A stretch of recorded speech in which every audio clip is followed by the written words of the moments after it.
नमस्ते दोस्तों, स्वागत है आप सभी का मेरे YouTube चैनल में और उम्मीद है आप सभी अच्छे होंगे। आज से मैंने एक नई सीरीज शुरू की है जिसका नाम है सीखो और सिखाओ, जिसमें मैं आपसे बात करूंगा दुनिया से मिले कुछ अनुभवों के बारे में, ताकि आप उनसे कुछ सीखकर अपने जीवन को और बेहतर बना सकें।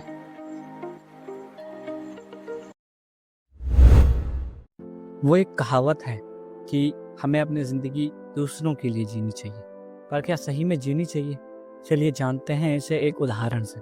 एक बार की बात है, एक गांव था जहां हर 5 साल में राजा का चुनाव होता था। एक राजा 5 साल शासन करता और फिर चुनाव होता।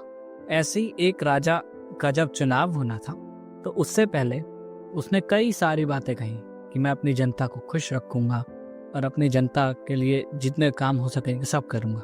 तो जनता ने राजा को चुन लिया, और जब जनता ने राजा को चुन लिया तो राजा ने जनता के लिए काम किए भी। परंतु एक दिन उसके मन में ख्याल आया कि मैं तो जनता के लिए 5 साल काम करूंगा, उसके बाद मेरा क्या होगा? 5 साल बाद मुझको तो ये जनता पूछेगी भी नहीं। तो उसी गांव के पास एक नदी थी, उसके दूसरी तरफ एक जंगल था जहां लोग कहते थे कि जो जाता है वो वापस नहीं आता। तो एक बारी राजा गया उस जंगल में अपने कुछ दोस्तों को लेकर, और उसके बाद राजा का उस जंगल में जाना होता रहा। परंतु ये बात गांव के लोग नहीं जानते थे। तो जब राजा के 5 साल खत्म हुए तो जनता के लिए बहुत कुछ किया। जब उसके 5 साल खत्म हुए उसके बाद वो गांव से कुछ विद्वानों को लेकर जंगल की तरफ गया। तो पहले तो विद्वानों ने कहा कि नहीं भाई, बहुत घना जंगल है, हम नहीं जाएंगे।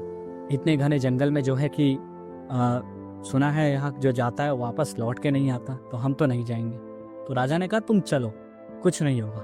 जब वो जंगल के अंदर गए तो शुरुआत में तो काफ़ी घने पेड़ और ये सब चीज़ें थी, घने पेड़, झाड़ियाँ।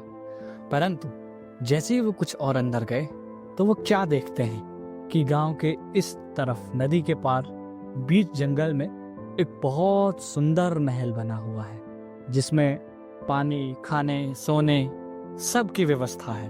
तो अंत में हमें यही वो होता है कि हमें दूसरों के लिए जीना चाहिए, इसमें कोई दो राय नहीं है। परंतु हमें अपने बारे में भी सोचना चाहिए, क्योंकि हो सकता है वो दूसरा हमारे साथ पूरी ज़िंदगी भर ना रहे, लेकिन हमें अपने साथ पूरी ज़िंदगी भर रहना है। आई होप आप सभी को हमारी ये जो नई सीरीज़ है सीखो और सिखाओ, इसका पहला एपिसोड अच्छा लगा होगा। अगर अच्छा लगा तो लाइक और शेयर करें, कमेंट पे अपने फीडबैक ज़रूर दें और चैनल को सब्सक्राइब करके बेल आइकन ऑल पे दबाना ना भूलें। Thank you.